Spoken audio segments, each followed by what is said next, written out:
정말 모든 인풋이 완벽했는데 어느 날 나는 암이에요. 이건 있을 수 없다. 우연이다라는 생각을 거두셔야 돼요. 우리 몸은 우연이 아니에요. 필연이에요. 우리한테 부족했었던 것은, 즉 우리를 병들게 했었던 것은 수면 부족, 수분 부족, 영양 부족, 이 세 가지였다라는 것을 그때부터 이제 세포 자살 스위치를 켜주는 거예요. 아니 그럼 결과적으로는 이제 암 환자들이 이제 가장 멀리해야 될 감정이 두려움이라는 건데, 이게 암을 진단받은 환자 입장에서는 이제 내가 암 환자니까 암에 대한 두려움이 생긴다는 거는 뭐 이해가 돼요. 근데 뭐 갑자기 건강검진인데 암이 생겼다. 이거는 자신의 삶에 암에 대한 인식 자체가 없었던 거고, 인식이 없으니까 암에 대한 두려움 자체도 없었을 거잖아요. 그럼 그런 분들은 뭐가 문제였다고 생각하세요? 우리가 암이라는 진단을 받게 되면 이제 오금에 힘이 풀리게 되죠. 그 오금에 힘이 풀린다라는 그 순간에 그 사람의 이 뇌에서는 어떤 작용이 있어 왔고 있느냐가 중요합니다. 우리가 이제 어떤 갈림길에 서게 되면 갈등을 하게 되죠. 그때 길을 정하려면 무엇이 필요하겠습니까? 이런 게 동전이 필요할 수도 있겠죠. 누군가는 동전을 던져가지고 앞면이 나오면 왼쪽, 뒷면이 나오면 오른쪽. 그거는 우리가 내기 바둑을 한다든지 뭘 내기를 할 때 그런 방법을 쓸 수 있지만, 암을 놓고 내가 A냐 B냐라는 경로를 선택을 해야 될 때 그때는 어떤 것이 있어야 되냐면 신념화된 지식 체계가 있어야 됩니다. 우리는 지식은 많아요. 하지만 신념화된 지식과 그냥 지식은 전혀 별개의 것으로 작동을 합니다. 일반적일 때는 차이가 없어요. 즉 여유가 있고 나한테 옵션이 있을 때, 시간도 많고 기회도 많을 때는 뭐 신념화를 꼭 시킬 필요가 없어요. 하지만 내가 절체절명의 위기에 있을 때 이 순간에 A를 선택하느냐 B를 선택하느냐가 나의 목숨이 달려있다라고 한다면 그때의 지식은 그냥 지식이어서는 안 돼요. 정말 확실한 지식이어야 되거든요. 그것은 저는 그거를 바로 신념화된 지식, 즉 어떠한 것으로부터도 무너질 수 없는 지식 체계가 나한테 세팅이 되어 있어야 된다. 왜 암 환자가 두렵냐라는 부분으로 다시 넘어간다면 바로 그런 신념화된 지식이었기 때문에, 우리의 일상으로 한번 비유를 한다면 우리가 운전을 하다가 영종대교를 넘으면 거의 3번 중에 1번은 안개가 자욱한 구간을 만나게 되죠. 그러면 순간 어떻습니까? 매번 왔다 갔다 하는 다리이지만 순간 두렵죠. 안 보여서 두려운 겁니다. 앞에 뭐가 있는지를 모르기 때문에. 즉 우리의 두려움의 원천은 뭐냐면 모른다예요. 안다? 그러면 두려울 게 없어요. 왜 우리가 축구를 보면서 가슴을 졸입니까? 우리나라가 지면 어떡하나라는 두려움인 거죠. 근데 그거는 실황 중계를 볼 때는 그런 두려움이 있지만 녹화 중계를 볼 때는 어떨까요? 이미 우리나라가 이겼어요, 이 게임에. 근데 초반에는 3대 0으로 지고 있었대요. 이 스토리를 다 알아요. 그런데도 그걸 보면서 비관하고 막 가슴 졸일까요? 어차피 내 골 넣을 거야 언젠가. 이런 사전 지식이 있잖아요. 그렇듯이 암도 우연의 결과다라고 인식을 하는 순간, 그 다음에 암은 너무 어려운 유전자의 손상이다라고 인식하는 순간 우리는 맥이 풀리고 그런 여러 파편화된 지식에 끄달리게 돼요. 이쪽으로 갔다가 아니다 하면 또 전혀 반대 방향으로 갔다. 그래서 귀중한 시간과 비용을 낭비하게 되죠. 그때 나를 잡아줄 수 있는 신념화된 지식 체계가 있어야 돼요. 그럼 이런 반문을 하겠죠. 그거는 약사나 의사나 의료 전문가가 할 수 있는 영역이지 일반인이 그것을 어떻게 신념화된 지식을 가질 수 있으려면 엄청난 시간이 축적되지 않느냐, 이런 생각을 하실 수 있는데 그렇지 않고 신념화된 지식이 우리의 상식과 일치합니다. 즉 우리한테 부족했었던 것은, 즉 우리를 병들게 했었던 것은 수면 부족, 수분 부족, 영양 부족, 이 세 가지였다라는 것을 정확히 이해하는 거. 그거 이해하는데 1분 이상 안 걸리죠. 그 다음에 두려움이라는 것의 속성, 그것을 없애는 방법론, 이것을 아는 데는 채 5분이 안 걸려요. 그것을 이해하고 인식하고 나한테 적용하는 그 시간은 사람마다 다를 수 있겠죠. 여기서 이제 요건, 그 시간을 함축시키는 거예요. 단축시키는 거예요. 그래서 하루 만에 이거구나 라고 하는 논리적 판단을 빨리 하시기를 바라는 거죠. 우리가 건강이다라는 것은 결국 수면, 수분, 영양, 이 세 개의 축, 즉 생물학적인 대체 수단이 없어요. 아무리 고가의 장비로도 수면 대신해 줄 수 없고, 그렇죠? 그 다음에 수분 대신할 수 있는 물질 아직도 없어요. 앞으로도 없고. 영양, 이것도 대체할 수 있는 게 없습니다. 즉 생명을 운행하는 세 개의 축인 이 수면, 수분, 영양, 이 세 축이 여태까지 흔들렸던 거죠. 불균형이었던 거죠. 혹은 때로는 결핍이었던 거죠. 그것이 오랜 시간 누적된 결과라는 그 값이 암이고, 그것 때문에 유전자가 손상됐다라고 하는 신념화된 지식 체계를 갖는 순간 어떻게 돼요? 나는 의연해질 수 있죠. 의연성을 가지게 되면 이제는 누구의 파편화된 지식에 이리 갔다가 저리 갔다가 할 이유가 사라지게 되는 거죠. 꼭 그러시길 바랍니다. 즉 지식의 승리입니다. 단 체계화된 신념화된 지식의 승리이지 그냥 모든 지식의 승리 그럼 제일 많이 하는 사람이 그러면 암 낫고 제일 모르는 사람은 안 낫게 되는 거잖아요. 그렇지 않습니다. 우연이다라는 생각을 거두셔야 돼요. 우리 몸은 우연이 아니에요. 필연이에요. 내가 공부를 했어요? 그럼 공부한 문제가 나오면 그 문제는 제가 답을 맞출 수 있는 거죠. 이걸 우연이라고 할 수 있습니까? 필연이죠. 내가 아는 문제가 나왔다. 그럼 그걸 답을 못 쓰는 게 오히려 우연이죠. 그렇듯이 답은 나와 있는 거죠. 작은 일상의 오류가 누적된 것이니까 그걸 빼거든. 이제는 작은 일상의 오류의 누적이 안 생기도록 이제는 일상의 오류가 안 생기게 누적을 시키면 되는 거죠. 그러면 거기서 나오는 질문은 그 암세포가 한번 되면 다시 옛날 세포, 즉 암세포가 정상세포로 다시 분할을 하느냐 이런 이제 질문이 나올 텐데 그거는 양성인 상태에서는 다시 재분할을 합니다. 악성도 재분할을 할 수 있다라는 연구 결과가 증명이 됐습니다. 또한 우리가 암세포를 사멸시키는 것이 면역세포만 하고 있다라고 그런 이제 착각 내지는 일방적인 사고를 하고 계신데 그렇지 않습니다. 물이 충분량이 신속히 세포막 안으로 유입이 되면 세포막 전이와 미토콘드리아막 전이가 정상화가 되면서 암세포의 특징이 뭐냐면 어팝토시스 기능을 잃어버리는 거예요. 즉 스스로 문제가 있었을 때 나는 죽을 거야 라는 스스로의 자살 명령을 스스로가 못 내리는 게 암세포거든요. 근데 정상화되게 되면 이제 스스로 어팝토시스에 있어서 자멸을 합니다. 그러니까 우리가 여태까지 힘들었던 거 특히 췌장암이 왜 힘드냐? 면역세포가 일단 접근이 어려워요.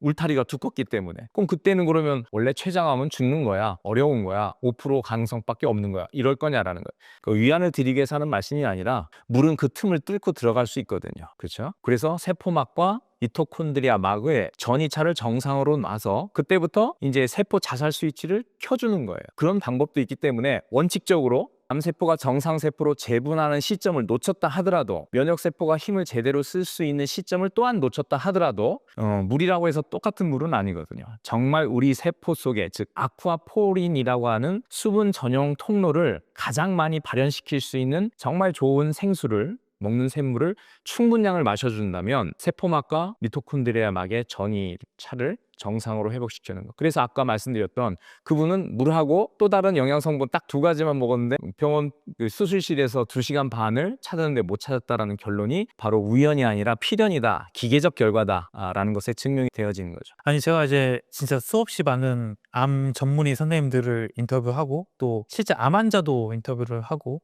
했는데 이 암의 뭔가 발생과 암의 뭔가 소멸 이런 것들을 수수영이라는 이제 수면 수분 영양이죠. 이 세 가지로 이제 말씀하신 분은 서두에도 말씀했지만 처음이거든요. 근데 약사님도 어쨌거나 처음부터 말씀하실 때 이걸 알 수는 없었던 거고 일정한 과정과 시행착오를 이제 거치면서 이거구나. 결국에 암이라는 거는 수수영이구나라는 것을 깨닫는 뭔가 과정이나 계기가 있으실 것 같아요. 어떤 계기로 이게 딱 이렇게 수수영이라고 정의가 됩니까? 예, 어떤 것도 어느 날 갑자기는 없겠죠. 비조차도 먹부름을 전제한 후에 이제 비가 오듯이 일종의 이런 겁니다.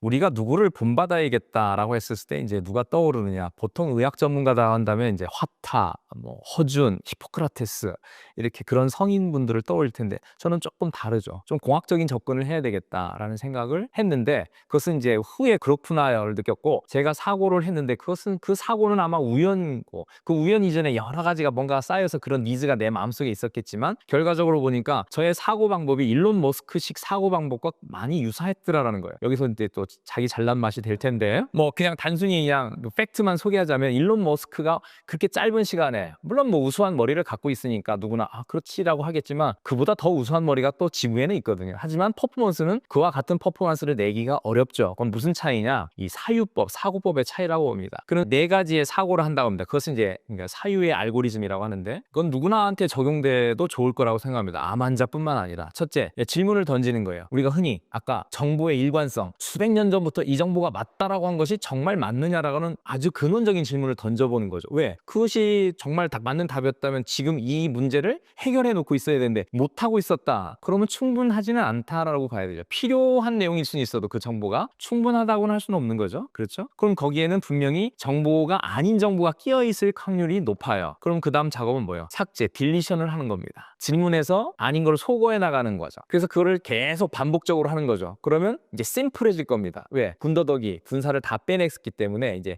지방을 제거하고 사람으로 말하면 이제 아주 린 머슬만 남았겠죠? 그걸 이제 매번 자동화하는 겁니다. 저도 마찬가지예요. 수면, 수분, 영양. 그 이전에는 이런 것들이 실체화되기 전에는 수면 중요한 거 알았죠. 수분 중요한 거 저만이 아니라 모든 사람이 이미 알고 있죠. 영양? 말할 것도 없죠. 다 중요하다는 것은 모두가 다 인지하고 있었어요. 우리가 이제 스티브 잡스 얘기를 잠깐 빌리자면 그 스티브 잡스가 개발했다고 하는 스마트폰 알고 보면 별거 아니거든요. 왜? 거기 뭐 음악 들을 수 있게 하고 인터넷 할 수 있게 하고 전화할 수 있게 하고 뭐 그런 거예요. 근데 그걸 모아놨더니 별거가 됐거든요. 마찬가지로 이 수면, 수분, 영양도 이게 해체돼 있을 때는 그냥 지극히 상식이고 그거 가지고 뭘 할 정도가 되지는 않아요. 하지만 이것이 아하, 생명을 이루는 세 가지의 축, 뗄래야 뗄 수 없는 유일한 축이구나. 더도 아니고 덜도 아닌 이 사고가 머릿속에 들어가잖아요. 즉 어떤 의학 논문을 볼 때든지 아니면 어떤 환자를 볼 때 우리가 렌즈가 눈에는 하나지만 그 상황에서는 렌즈가 세 개로 바뀌어야 돼요. 어떤 수면의 렌즈, 수분의 렌즈, 영양의 렌즈. 이 렌즈로 그 환경, 그 사람을 보고 그 논문을 봐야 돼요. 왜? 이것이 불변의 우리 몸을 움직이는 생명의 축이기 때문에. 그래서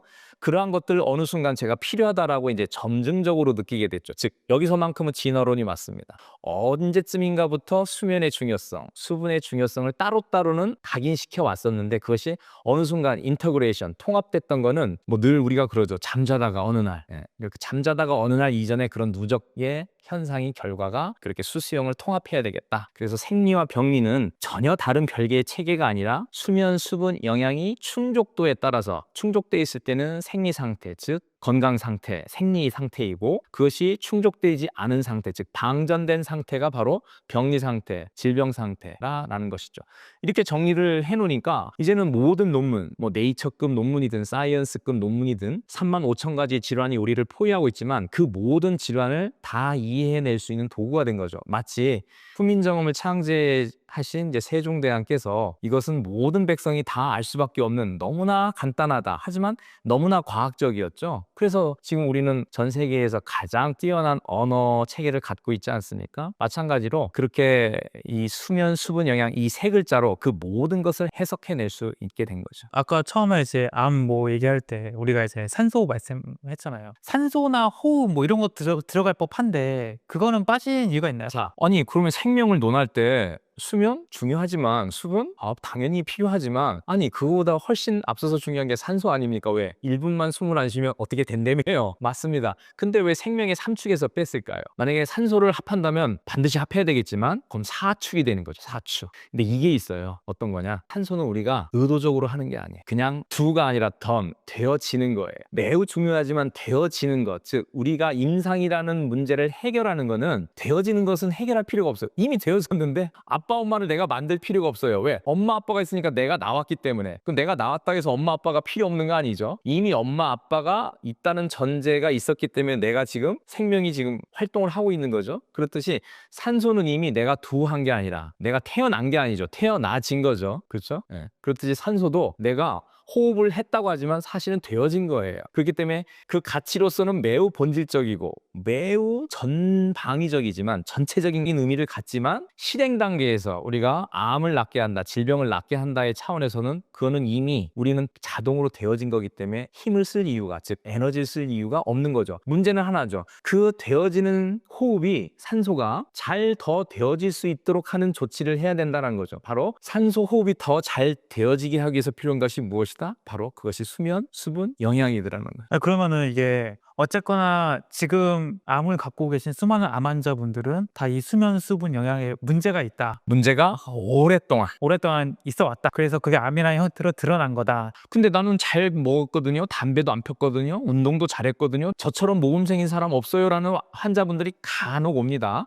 그러니까 유전자 아닙니까? 이렇게 하죠. 그렇지 않고 어느 순간인가 그분은 잊고 싶은, 즉 편집해내고 싶은 인생의 단편이 있을 거예요. 즉 두려움, 분노로 시작된 두려움 아니면 두려움으로부터 시작된 두려움을 분명히 일정 기간을 갖고 계셨을 거예요. 아니면 정말 예외적인 상황이라면 극단적인 작업 환경, 예를 들자면 방사선을 뭐 너무 오래 쪼이는 어떤 환경, 예를 들자면 공중에 체류하는 시간이 긴 뭐 비행 업무를 뭐 수십 년 했다라든지, 아니면 자기도 모르게 그런 안 좋은 환경 하에서 근무를 했다든지, 그 어떤 이 물리화학적인 환경이 있어야만 성립될 수 있는 것이지, 정말 모든 인풋이 완벽했는데 어느 날 나는 암이에요, 이건 있을 수 없다.